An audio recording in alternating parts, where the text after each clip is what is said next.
find it very problematic na basta-basta na lang pala tayo. By tayo, I mean, Philippine government agencies, namimigay ng ID, lalo na nalaman natin, nung mga nakaraang hearings pa, na basta-basta lang nagpupuslit dito sa Pilipinas yung mga magiging workers ng POGO.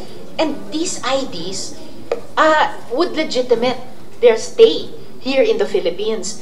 At ang isang matinding problema dito ay baka binibigyan natin ng identity pati mga fugitives sa ibang bansa.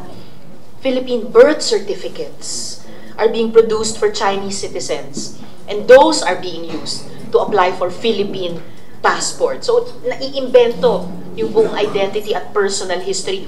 Ang tanong ko, di ba, bakit kailangan na maging Philippine citizens sila? So, let me show you something here. Philippine passports for sale.